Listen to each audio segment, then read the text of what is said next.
ਤੁਹਾਨੂੰ ਦੱਸਣਾ ਚਾਹਨਾ ਕਿ ਮੈਂ ਕੌਣ ਹਾਂ। ਮੇਰਾ ਜਨਮ ਜਲੰਧਰ ਦੇ ਵਿੱਚ ਹੋਇਆ। ਮੈਂ ਬਿਜ਼ਨਸਮੈਨ ਫੈਮਿਲੀ ਦੇ ਵਿੱਚੋਂ ਸੀਗਾ। ਕੰਪਿਊਟਰ ਇੰਜੀਨੀਅਰ ਸੀਗਾ। ਆਪਣੀ ਪੜ੍ਹਾਈ ਮੈਂ ਚੰਡੀਗੜ੍ਹ ਤੋਂ ਕੰਪਲੀਟ ਕੀਤੀ। ਨਸ਼ੇ ਕਰਨੇ ਸ਼ੁਰੂ ਕੀਤੇ ਸਿਰਫ ਸ਼ੌਕੀਆ ਤੌਰ ਦੇ ਉੱਤੇ। ਔਰ ਮੈਂ ਗੁੱਸਾ ਕਰਨਾ ਜਦੋਂ ਕ੍ਰਿਸਚੀਅਨ ਲੋਕਾਂ ਨੇ ਮੇਰੇ ਘਰ ਪ੍ਰਾਰਥਨਾ ਕਰਨ ਲਈ ਆਣਾ, ਗਾਲਾਂ ਕੱਢਣੀਆਂ ਮੈਂ ਉਹਨਾਂ ਨੂੰ, ਲੇਕਿਨ ਮੈਂ ਨਹੀਂ ਸੀ ਜਾਣਦਾ ਕਿ ਮੈਂ ਜੀਵਿਤ ਪਰਮੇਸ਼ਵਰ ਦੇ ਨਾਲ ਪੰਗਾ ਲੈ ਰਿਹਾ।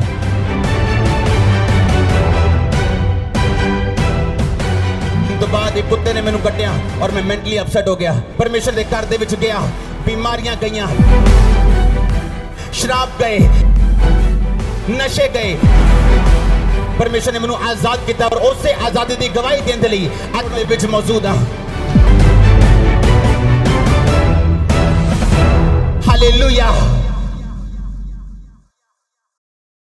जोर से हालेलुया बोलो, जोर से। उठाओ अपने हाथों को एक बार फिर से, अपने लिए प्रार्थना करो कि परमेश्वर आज इन गवाहियों को सुनने के द्वारा और इस वचन को सुनने के द्वारा मेरा विश्वास बढ़े। जोर से बोलो हालेलुया। सुनो सुनो मेरी बात, आप मुझे देख रहे हैं, मैं एक विश्वास का प्रोडक्ट हूं। मैं विश्वास की पैदावार हूं। आप समझ रहे हो? मैं समझाता हूं कैसे। 2004 में जब मैं परमेश्वर में आया, क्योंकि 2003 में 2002 में मैं अपनी पढ़ाई को पूरा करके जलंधर वापस आ चुका था। मेरे दादाजी इनकम टैक्स ऑफिसर थे जलंधर में, और अलग अलग पंजाब में उनकी पोस्ट होती थी। जब उनको कैंसर हुआ तो मेरे घर वालों को किसी ने बताया कि जाओ, ये क्रिश्चियन लोग जो हैं ये प्रार्थना करके कैंसर ठीक करते हैं। मैंने इंटरेस्ट नहीं दिया बिल्कुल भी, और मेरी फैमिली जो है वो मेरे दादा के लिए प्रार्थना करवाने जाती थी। मेरे दादाजी की फैमिली ने फेथ नहीं किया परमेश्वर के ऊपर। और उसके बाद थोड़े समय के बाद जब मेरी अपनी फैमिली, मेरे फादर और मदर चर्च जाने लगे, किसी एक छोटा सा ग्रुप होता था, तो मैं गुस्सा करने लगा, ये बोलने लगा कि आप लोग क्रिश्चियन मत बनो, क्रिश्चियन जो है कुछ नहीं है। देखो 24 घंटे मेरे मंदिर में चीजें चलती थी और मैं बोलता था कि नहीं, क्रिश्चियन नहीं बनना, ये धर्म बदलते हैं लोग, ये ना जानते हुए कि प्रभु यीशु मसीह जो है वो धर्म नहीं, वो जीवन बदलते हैं। आमीन। और उसके बाद जब मैंने उनको मना कर दिया, अपनी फैमिली को वापस ले गया और मैंने चर्च नहीं जाने दिया। 2004 में मुझे कुत्ते ने काटा और मैं मेंटली अपसेट हो गया। अटैक होने शुरू हो गए। डॉक्टर्स के बाद डॉक्टर, जिन पे मुझे मान था, सब जगहें, सब चीजें, सब जगह घूम लिया और सुसाइड करने वाला था जिस दिन, सारी अकड़ निकल चुकी थी। धर्मों के बारे में बात करना बंद कर दिया था। कुछ नहीं मैं करता था, सिर्फ सुसाइड करना और हैवी डोज नशे की लेके स्पेशल सुल्तानपुर साइड से नशा लेने जाना और स्पेशल नशा करना ताकि मैं नशे में रहूं और मुझे अटैक ना हो। अपनी छत पे चढ़ जाना और मेरे भाई ने वहां पे आना और मैंने उसको देखना, और जब नीचे चले जाना तो मैंने रोना कि मैं इनके सामने अब नहीं रहूंगा क्योंकि मैं सुसाइड कर लूंगा और मैं इनको, ये मुझे मिस करेंगे सभी लोग। अपने घर में मैं आया, अपने बेडरूम में जाने लगा, क्योंकि उस टाइम मेरा पूरा मन बन चुका था, मैंने कहाँ जाना है, कौन से फाटक पे जाना है, ट्रेन के नीचे सुसाइड करना है, नशा ज्यादा करके जाना है, पूरा प्लान बन गया। और एक हिंदू व्यक्ति अपनी पत्नी के साथ मेरे बेडरूम में बैठा था। वो उसी ग्रुप से थे जहां मेरे मम्मी पापा जाया करते थे प्रार्थना करवाने के लिए। मैं अंदर गया, मुझे अब कोई इंटरेस्ट नहीं रह चुका था कि कोई क्या करता है, कोई कौन से धर्म में, मुझे मालूम था मैं जा रहा हूं। उन्होंने मुझे बात करनी शुरू की, तू कैसा है, ये क्या हुआ तेरे को, बड़े धागे शागे पूरे बांध रखे, क्या हुआ तेरे को। मेरा बात करने का दिल नहीं था, मैंने नशा किया, फिर भी मैंने बात की कि ऐसा ऐसा मुझे प्रॉब्लम है। उन्होंने कहा ठीक है, हम प्रार्थना करेंगे ना आपके लिए, आप ठीक हो जाओगे। वो पंजाबी बात करते थे, तेरे लिए प्रेयर करांगे पर ठीक हो जाएगा तू। मेरे को लगा चलो मरना तो है ही, एक टेस्ट कर लो इनका। आप इमेजिन करो, रात के 8 बजे बाइक पर, मेरे पास बाइक होता था पैशन, रात को 8 बजे बाइक पर नशा करके मैं उनका घर देखने गया जहां वो चर्च लगाते थे। और नशा किया हुआ अंदर में गया और मेरे सिर पर हाथ रख के प्रार्थना हुई। और पहली प्रार्थना में जो मुझे करंट लगा, मुझे मालूम था कि कुछ तो है। ये मालूम नहीं था कि ये जीवित परमेश्वर है, ये एकमात्र परमेश्वर है, ये सब कुछ कर सकता है। क्योंकि हम जिन जगहों से निकले, हमारी कोठी है ब्यास में, जहां पर सब बहुत बड़ा सत्संग होता है, वो हमने उनको दे दी थी और उन्होंने हमें बाहर जगह दे दी थी। हम वहां के परमानेंट मेंबर्स थे, हर जगह हमारा रोल था। एक्टिव रिलीजियस खानदान से हूं मैं, एक्टिव। ऐसा नहीं था कि हम परमेश्वर को मानते नहीं थे, नो, एक्टिवली मानते थे सबको। जहां मैं पढ़ता था वहां सब मेरे 90% दोस्त सरदार थे, तो उनके साथ में जगह जाता था, हर जगह, हर चीज मुझे मालूम थी। लेकिन इस बीमारी ने और इस मुसीबत ने, जब असली में मैंने हल ढूंढा, मुझे इतना तोड़ दिया। क्योंकि अगर मैं ना टूटता, मैं उसी घमंड में रहता। क्योंकि धर्म इंसान ने बनाया, यीशु मसीह ने कोई धर्म नहीं बनाया, परमेश्वर ने कोई धर्म नहीं बनाया। उसने नहीं कहा तू ईसाई बन जा, उसने नहीं कहा नहीं पहले अपना नाम पीटर रखेगा तो मैं तुझ पे दया करूंगा, अपनी कास्ट चेंज, उसने कुछ नहीं कहा। और जब मैंने बाइबल पढ़ी तो उन्होंने कहा कि पूरी बाइबल में ईसाई धर्म नाम का शब्द तक नहीं। अगर तू बाइबल पढ़ेगा तो तू होगा और परमेश्वर होगा, तेरे गुनाह होंगे, पाप होंगे, जिसकी वजह से तू मुसीबत में है। तूने विरोध किया परमेश्वर का, तूने गालियां दी परमेश्वर को, और तूने कहा कि मेरे घर में ये क्रिश्चियन लोग एंटर नहीं करने चाहिए, मुझे बुरे लगते हैं लोग। और परमेश्वर तुझको ढूंढ रहा है और तुझको वो पुकार रहा है, तुझ पे दया कर रहा है। और पहले दिन की प्रार्थना के बाद मुझे समझ आ गई थी कि परमेश्वर है। मैं आपको पता क्यों कह रहा हूं? क्योंकि जब लोग मुझे देखते हैं उन्हें लगता है कि मैं आसमान से स्वर्गदूत उतरा हूं। उन्हें यह नहीं मालूम मेरी हिस्ट्री क्या है, मेरा बैकग्राउंड क्या है। मैं आपसे 10 गुना ज्यादा पापी था जब मैं परमेश्वर में आया हूं। अब परमेश्वर में मैं आ गया, मैंने उनका घर देख लिया, उसके बाद प्रार्थना करवाई। एक छोटी सी बाइबल, नया नियम उन्होंने नीले कलर का दिया, बोला पढ़ना। मैंने कहा ठीक है जी, ये पेपर ले लो, रोज 20 मिनट प्रार्थना करना। मैंने कहा 20 मिनट तो बहुत ज्यादा, 20 मिनट ठीक है, कोई बात नहीं। तेल मसा करके दे दिया, पानी मसा करके दे दिया, अच्छा इसको लगाना, ठीक है। और मेरे को जुआ खेलने की आदत थी, मैं पूल का चैंपियन था, पूल होता ना, और जब जुआ खेलना पूल में लड़कों के साथ, बैटिंग लगानी लड़कों के साथ। एक शाम मेरी लड़के के साथ लड़ाई हो गई वहां पे जुआ खेलते वक्त, जिसके साथ मेरा जुआ चल रहा था। और मेरा इतना उसके साथ फाइट हुई, मेरा मन किया कि मैंने वहां जाना ही नहीं। और उसी शाम को मेरे को फोन आया चर्च से, अच्छा हमने ना रोज जाया करना है 5 बजे के बाद, तू तैयार है आने के लिए? मैंने कहा हाँ ठीक है मैं आता हूं, क्योंकि मेरा इधर से मन टूट गया और मैं उधर जाने लग गया। फिर मैंने रोज शाम को चर्च जाना शुरू किया। सुनो मेरी बात, मैं कैसे बदला हूं मैं आपको बता रहा हूं। मैं एकदम से नहीं बदला हूं। मसीह में आने के बाद भी, तौबा करने के यानी पहली प्रार्थना होने के बाद भी कमियां मुझे छोड़ के नहीं गई। उसके बाद हमें बैप्टिज्म का पता चला कि बैप्टिज्म होता है, बपतिस्मा होता है जिसमें आदमी डुबकी लेता है, और उसके बाद परमेश्वर को आप सचमुच ग्रहण कर लेते हैं, प्रभु आपकी जिंदगी में आ जाता है, पवित्र आत्मा आपको भरता है, आपकी जिंदगी से इस तरह से परमेश्वर आपकी अगुवाई करता है। मैंने कहा हाँ ठीक है, वो कैसे लेना है? तब वो बपतिस्मे हर संडे नहीं होते थे, हर हफ्ते नहीं होते थे, 2-3 महीने बाद कहीं 25-30 इकट्ठे हो जाओ तो बपतिस्मा देते थे। मैंने कहा ठीक है मैं बपतिस्मा लेने के लिए तैयार हूं। मैंने अपने दोस्त के साथ प्लानिंग की, मैंने कहा बपतिस्मा लेने से पहले ना खूब शराब पीनी, बपतिस्मे के बाद तो पी नहीं होगी, अब वो पहला पूरी पी लेनी है अपन। और प्लानिंग कर रहे हैं उसके साथ, और पास्टर आया, बोला क्या क्या बात कर रहे हो? हमने कहा हम झूठ नहीं बोलते थे, सीधा बताते क्या दिल में है, ये प्लान कर रहे हैं हम। उनका नहीं, प्लान नहीं करना, ये अभी वायदा करो, छोड़ दी। तभी वायदा करना पड़ा और छोड़ दी। अगस्त में परमेश्वर में आया, सितंबर में वायदा कर दिया, 2 महीने में सब कुछ हुआ। 2 महीने में सब कुछ हुआ। 1 या 2 अक्टूबर को मैंने बैप्टिज्म लिया 2004 में। तब से लाइफ कभी सेम नहीं रही। मैं दोबारा अपने नशों में नहीं गया हूं, अपने पापों में नहीं गया हूं, गंदगी में वापस नहीं गया हूं, दोबारा कभी तौबा नहीं की। एक बार की थी, वही पहली थी, वही आखिरी थी। हालेलुया। ऐसा नहीं पहले आ गए फिर वापस चले गए, फिर तौबा कर ली, फिर किसी लड़की के साथ गलत काम कर लिया, फिर तौबा कर ली, फिर आ गए, फिर शराब पी ली, फिर ऐसा कचरा मचरा मैंने नहीं किया अपनी लाइफ में। इसीलिए मुझे परमेश्वर ने बढ़ाया, ये सच्चाई। अब हुआ क्या, 2004 में परमेश्वर में आया अपनी मेंटली बीमारियों के कारण, अपनी फिजिकल बीमारियों के कारण, लेकिन मेरी लाइफ की प्रॉब्लम्स वही नहीं थी। वो तो सिर्फ परमेश्वर की एक शुरुआत थी मेरी लाइफ में, मुझको अपने में लेके आने के लिए। और जब मेरी वो प्रॉब्लम्स, मेरे मेंटली डिप्रेशन परमेश्वर में आने से और बढ़ गया और मैं आधा पागल हो चुका था। प्रभु में आने के बाद भी दुष्ट आत्मा का अटैक बढ़ गया मेरे ऊपर, और मैं परमेश्वर से प्रार्थना, मैं परमेश्वर को जान चुका था, क्योंकि रोज संगति, शाम को 5 बजे के काम अपने बिजनेस के बाद रोज संगति करता था, रोज एवरी डे। मेरे घर वाले मेरे खिलाफ होना शुरू हो गए, तू नशे कर ले दोबारा।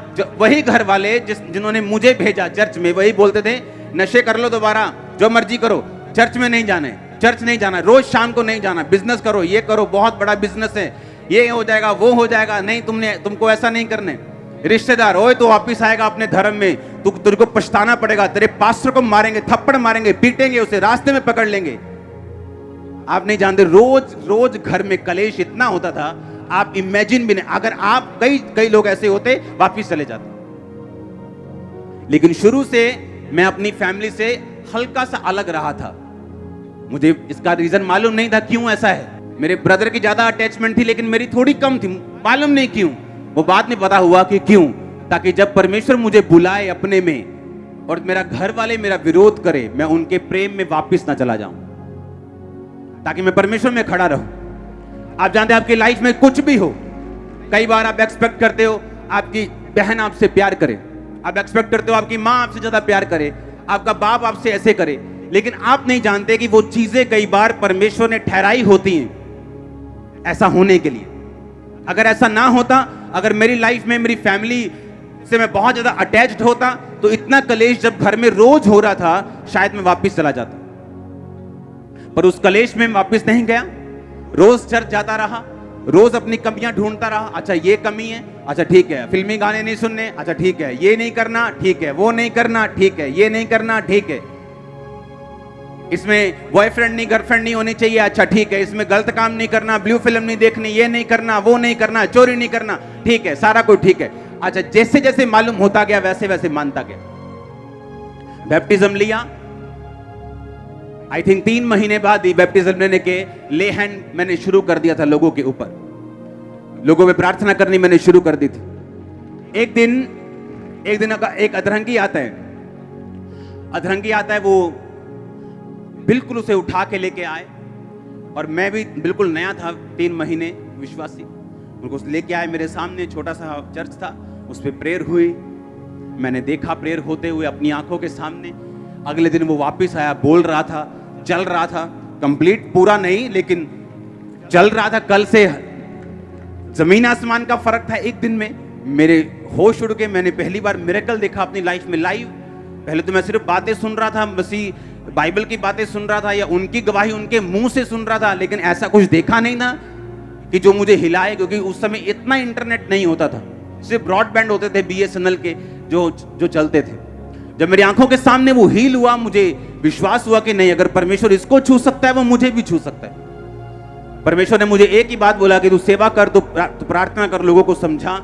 इमेजिन करो तब मैंने बाइबल और परमेश्वर ने कैसे मुझे इस्तेमाल किया। और जब मसीह में 3 महीने हो गए, मेरे अटैक बढ़ गए, जिस अटैक से मैं आया था वो कम हो गया, लेकिन और अटैक बढ़ गए दुष्ट आत्मा के। उसकी वजह से मुझे क्या हुआ कि मुझे रोज बाइबल पढ़नी पड़ती थी, क्योंकि जैसे मैं बाइबल पढ़ता था अटैक कम होने शुरू हो जाते थे। तो मैंने क्या करता था कि घर में जब मैं गया 10 बजे 5 बजे चर्च से आया, 10 बजे 11 बजे 12 बजे, घर आते ही बाइबल पकड़ी अपनी छत पे, मॉडल टाउन हमारी कोठी थी, मॉडल टाउन के बीच में, अपनी छत पे गए, बाइबल पढ़ी 1 घंटा 2 घंटे 3 घंटे 4-5 घंटे जब बाइबल पढ़ ली, मेरा अटैक खत्म होता था और मैं सोने वर्गा हो जाता कि हाँ अब सो सकते हैं, अटैक कम हो गया। एवरी डे बाइबल मेरी एक दवाई थी, क्योंकि मैं दवाइयां खा चुका था, जलंधर के सारे बड़े डॉक्टर से दवाइयां खा चुका था, कोई असर नहीं, 1% भी नहीं।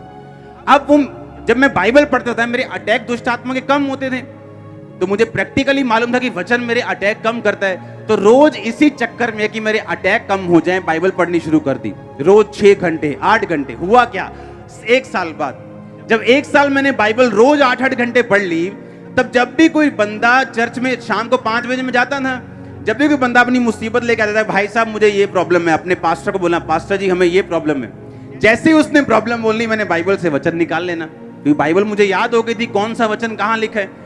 जैसे ही उसने कहा मेरी ये दिक्कत है, मैं बाइबल उठा के बोलना कि देख वचन क्या कहता है, वचन ये कहता है, वचन ये कहता है। वचन में मैं मजबूत हुआ क्योंकि परमेश्वर ने मेरे पीछे एक दुष्ट आत्मा को लगाया ताकि मैं लगातार वचन पढ़ता रहूं। इसलिए नहीं कि मुझे प्रभु से प्यार है, पहले प्यार व्यार कम था, लेकिन दुष्ट आत्मा से मुझे आजादी मिल जाए ये चीज मेरे दिमाग में ज्यादा थी। वचन पढ़ना शुरू कर दिया। जब लगातार वचन पढ़ने की आदत पड़ गई, तब आदत पड़ गई, दुष्ट आत्मा तो चला गया। 2005 में मैंने आपको बताया था 40 रोजे मैंने 5-6 बार रखे, और उन रोजों में परमेश्वर ने मुझसे बात की थी कि हिया बांध दृढ़ रहे, मसीह में की गई मेहनत कभी व्यर्थ नहीं जाती।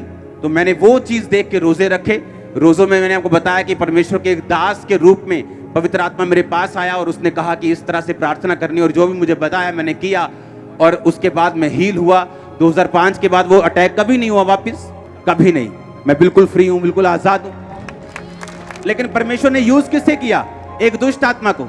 अपने में मुझे लेके आने के लिए किसको यूज किया? एक बीमारी को। मुझे चर्च में भेजने के लिए किसको यूज किया? लड़ाई को। मेरी आदतों को, गंदी आदतों को खत्म करने के लिए किसे यूज किया? एक लड़ाई को। और साथ मसीह भाइयों के प्यार को, क्योंकि वो मुझे कॉल करते थे कि चलो आओ सेवा करते हैं, चलो आओ उधर चलते हैं, चलो आओ उधर चलते हैं। और इस तरह से धीरे धीरे धीरे मैं परमेश्वर की ओर खींचा चला गया। उसके बाद जब मैंने देखा लोगों पे ले हैंड होते, लोगों को हील होते, मैंने खुद ले हैंड करना शुरू किया और खुद लोगों को हील होते देखा अपनी आंखों के साथ। मैं डॉक्टर के पास गया एक दिन, 2005 की बात है। मैंने कहा डॉक्टर साहब मुझे पेट की दवाई खाते इतनी देर हो चुकी है, मैं थक चुका हूं। मैं अगर एक बाइट मैंने गलती से कुल्फी की ले ली ना, अगर एक बाइट, ऐसे एक बाइट, 8 घंटे वो कुल्फी यहां रहती थी मेरे गले में। 8 घंटे, 10 घंटे। अगर एक चम्मच मैंने दाल खा ली, अगर उसमें अगर हल्की सी मिर्ची है, तो वो एग्जैक्ट टेस्ट यहां गले में मेरे 8 घंटे 10 घंटे रहता था। और मैं प्रभु से बोलता, प्रभु मार दे, इससे अच्छा ये है कुछ नहीं खा सकता, दाल बिना नमक, बिना मिर्ची। और मैं एक दिन फिर मैं डॉक्टर के पास गया। मैंने बोला, मैं कहा यार बहुत बुरा हाल है, कितनी देर का दवाई खानी पड़ेगी? उसने कहा मेरे पास पेशेंट्स आते हैं 12-12 साल से खा रहे हैं, तुम पूछी मत, बस खाई जा बस। और उन्हीं दिनों में एक बंदा रहता है यहां पे जलंधर में, बस्तियों की तरफ। वो मेरे पास आके बोलता है कि मेरे पेट में एक रोग है, मैं कुछ भी खा नहीं सकता, दवाइयों से हल नहीं होता, आप मेरे लिए प्रार्थना करो। उस पे प्रार्थना की, सेम डे हीलिंग। उसने जाके कहता मैंने मछली खाई, क्योंकि वो यूपी की साइड के। सुना मेरी बात। और मैं प्रभु से कह रहा हूं परमेश्वर ये सेम बीमारी मुझे और इसको नहीं पता, और मैं इस पे प्रार्थना कर रहा हूं, ये हील हो चुका और मैं ऐसे ही हूं। कुछ नहीं हुआ, ऐसे चलता रहा, डॉक्टर के पास जाता रहा। एक दिन जब मैं डॉक्टर के पास से वापिस आ रहा था, आप इमेजिन नहीं करोगे मेरी लाइफ कैसे थी। उसने कहा 12 साल से पेशेंट दवाई खा रहे हैं, तू ज्यादा मत सोचा कर। और मैं हैरान हो रहा हूं कि परमेश्वर मैं तेरी सेवा करता हूं, मैं लोगों पे ले हैंड करता हूं, लोग हील होते हैं और मैं बीमार हूं। जब उस डॉक्टर ने इतनी बात बोली कि 12 साल, मैंने बाहर आया हॉस्पिटल से, मैंने गुस्से से दवाई फेंकी, मैंने कहा मैंने नहीं खानी, कुछ भी हो जाए। अब इमेजिन करो, मुझे नहीं मालूम था कि मेरी प्रार्थना सुनी जा रही। परमेश्वर का थैंक्स करता रहा। इंस्टेंट हीलिंग हुई मुझे, इंस्टेंट हीलिंग। और मैं हील हुआ, मेरा फेथ बढ़ा। मैंने कहा अब आया मजा, अब बताऊंगा मैं।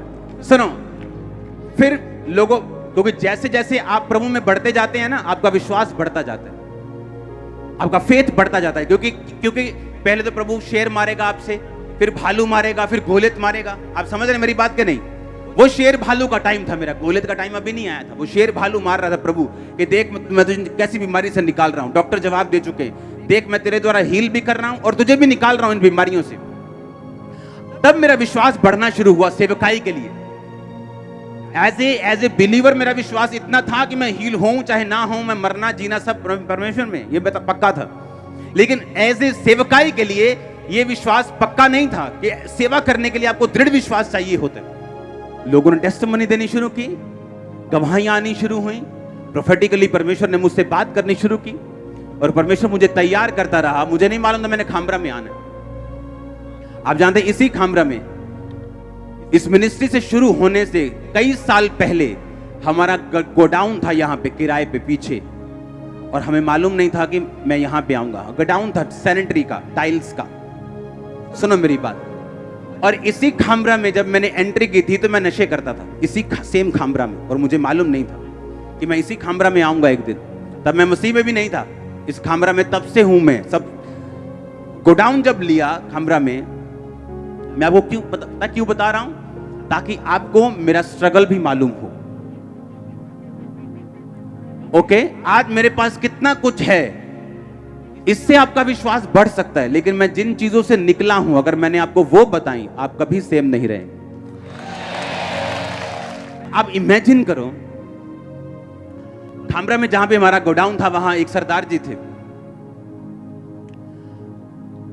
वो रोज शाम को, जो आम लोगों के घरों में होता है, थोड़ा पैक लेना, ये लेना, वो लेना। एक दिन मुझे मालूम हुआ कि ये उन्हीं दिनों की बात है जब मुझ पे दुष्ट आत्मा के अटैक होते थे और मैं मसीह में नहीं था। मुझे मालूम हुआ कि उनको हार्ट अटैक हुआ। अब इमेजिन करना, मुझे उसी टाइम अटैक हुआ जैसे मैंने वो बात को सुना। मेरा एक दोस्त था अटारी बाजार में, वो उसकी डेथ हो गई, उसको ब्रेन अटैक हुआ। आप इमेजिन करो, सेम टाइम मुझे अटैक हुआ। मुझे ऐसा लगता था कि मैं किसी भी दिन मर सकता हूं, किसी भी सेकंड मेरी नाड़ियां फट सकती, कुछ भी हो सकता। ऐसे मैंने सहा है, और ये सारा टॉर्चर परमेश्वर कर रहा था, और मुझे मालूम नहीं था कि मैंने कौन सी मुंह से बात निकाली है और यीशु मसीह को पसंद नहीं आई, और वो अपनी महिमा के लिए अब मुझे खींच रहा है। मुझे मालूम नहीं था। हालेलुया। आप इमेजिन करो, उन दिनों में जब मैं परमेश्वर में आ गया, फिर मैंने बीमारियों से शिफा ले ली, कुछ बीमारियों से आजादी मिल गई, नशों से आजादी मिल गई, रोगों से आजादी मिल गई, बिजनेस बढ़ने लग गया, क्योंकि उस समय अपने बिजनेस से मैं परमेश्वर के काम करता था, कोई ऑफरिंग नहीं, कोई कुछ नहीं। उसके बाद जब 2007 में ये गोडाउन चला गया, हम कहीं और थे। उसके बाद हम खामरा में ऐसे ही मेरे मम्मी पापा घूम रहे हैं, और वहां एक बोर्ड लगा था कि गोडाउन किराए के लिए खाली है। मेरे मम्मा पापा ने बात की कि हमें, हमारा बिजनेस बहुत बढ़ चुका है, तो हमें गोडाउन चाहिए बड़े बड़े। उन्होंने कहा ठीक है, आप हमारा गोडाउन ले लो। तब हम खामरा में आए 2007 में। 2007 में मैं यहाँ पे आया। जब हमारा यहाँ पे गोडाउन होता था खामरा में, तब हम मॉडल टाउन शायद रहते थे। सिर्फ गोडाउन यहाँ पे था, क्योंकि हमारा बिजनेस बहुत बढ़ चुका था। अब 2007 में जब मैं यहाँ पे आया, अब इमेजिन करो, अभी भी मेरी लाइफ की मेजर प्रॉब्लम्स हल नहीं हुई थी, अभी वैसी ही थी। जो प्रॉब्लम तो परमेश्वर ने डाली थी, अभी वही हल हुई थी। लेकिन मुझे ऐसा लगता था कि मेरी लाइफ में जो इतनी बड़ी प्रॉब्लम्स हैं, मेरी लाइफ में जो और बीमारियां हैं, ये खत्म नहीं हो सकती, इनका कोई इलाज नहीं है, इनकी कोई दवाई नहीं। 2007 में मैं यहां पे आया, लोग, परमेश्वर ने मुझे बताया कि अब निकल यहां से जा। बाइक पे परमेश्वर ने रास्ता बताया। 2 फैमिलियों के परमेश्वर घर लेके गया, बिना किसी एड्रेस के, बिना किसी चीज के। और जिस गली के बाहर मुझे स्वर्गदूत ने रुकने के लिए बोला कि यहां पूछ क्रिश्चियन घर कौन सा है, उसी गली के बाहर, उसी गली में वो क्रिश्चियन घर होता था, और पूरे मोहल्ले में एक ही क्रिश्चियन घर होता था। हालेलुया। और वो दोनों घर अभी भी इस चर्च के मेंबर हैं। और इस तरह से सेवकाई शुरू हुई। सेवा शुरू की बाय फेथ, लेकिन अभी भी लाइफ की स्ट्रगल्स खत्म नहीं हुई। आज जब हम इस रिजल्ट को देखते हैं, हाँ, इन रिजल्ट्स को देखते हैं, किसी को मालूम नहीं मैं किन चीजों से निकला हूं, कैसे अविश्वास से गुजरा हूं, कैसी फाइट से गुजरा हूं, कैसे कलेशों से निकला हूं, कैसी बीमारियों से निकला हूं। हर तरह का डॉक्टर मैंने देख लिया। 2004, 5, 6। अब इमेजिन करो, आज जब लोग टेस्टिमनीज को सुनते हैं, उनको लगता है कि वो आज का अंकुर देखते जो आज खड़ा है, उन्हें कल वाला मालूम नहीं वो बना कैसे। वो ऐसी फाइट थी मैं प्रभु को बोलूंगा कि तो दोबारा कर सकता है, मैं बोलूंगा नहीं, मैं दोबारा नहीं कर सकता। वो फाइट ऐसी थी, लेकिन बाइबल कहती तूने जो मुझसे प्यार किया मैं तुझे छुड़ाऊंगा। सालों साल मैं गया हूं हुजूरी में, सालों साल प्रार्थना की, तब भी कहीं उत्तर नहीं मिले। तो क्या किया? कुछ नहीं किया, सेवा बढ़ाई, काम बढ़ाया, और प्रभु ने उत्तर दिए। आज मेरी लाइफ में एक भी मसला नहीं है ऐसा जो अड़ा हो। आज सारे मसले हल है, और इसीलिए मैं आपके हल कर पाता हूं। मैंने देखा आपके इस लाइफ में, इस जर्नी में, कि परमेश्वर से प्यार करना बहुत इंपॉर्टेंट है। अविश्वास में भी खड़े रहना बहुत इंपॉर्टेंट है। और जो लोग जल्दी में होते हैं, जल्दी जल्दी, साल हो गया, 1.5 हो गया, 2 हो गया, मैंने देखा वो शैतान उनसे बहुत फाइट करता है। जब शैतान ये देख लेता है कि आपकी ये आशीष अगर लेट हो जाए, वो आपके विश्वास को हिला सकता है, तो वो परमेश्वर से आज्ञा मांग लेता है कि क्या मैं इसकी ये बरकत रोक लूं, क्योंकि अगर ये बरकत इसकी मैंने रोक ली तो तुझे मानेगा नहीं। पहले ऐसा लगता था कि मैं इंच इंच करके बढ़ रहा हूं, ऐसे रेंग रेंग, ऐसा लगता है पीछे किसी ने बड़ा सा लोहे का कुछ लटका दिया और मैं एक एक इंच के लिए मुझे ऐसा लगता है जोर लगाना पड़ रहा है अपनी लाइफ के लिए। पर याद रखो, परमेश्वर में की गई मेहनत कभी व्यर्थ नहीं जाती। अगर वो पहले आपको संघर्ष ज्यादा दे रहा है, बाद में रिजल्ट भी आपका ज्यादा होगा। आप पहले प्रार्थना और उपवास में ज्यादा हैं, बाद में रिजल्ट भी ज्यादा होगा। आपने ज्यादा दुखों को सहा है, ज्यादा सुख भी आपके पास होंगे। ज्यादा सताव आपने सहा है, आपकी टेस्टिमनी बड़ी होगी। जो कुछ भी आप परमेश्वर को दे देंगे वो कभी व्यर्थ नहीं होगा। वो मेहनत चाहे बोने में हो, प्रार्थना में हो, फास्टिंग में हो, विश्वास में हो, वो व्यर्थ नहीं जाएगी। हालेलुया। इस तरह से परमेश्वर ने मुझे बढ़ाया, टेस्टिमनीज को सुना, बाइबल को पढ़ा, अपनी लाइफ में एक्सपीरियंस किया, और फिर आपकी लाइफ से एक्सपीरियंस किया कि वो कुछ भी कर सकता है। आमीन। उसके लिए कुछ भी पॉसिबल है।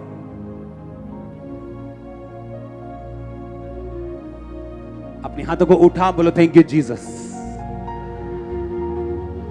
फिर से बोलो ऊंची आवाज में।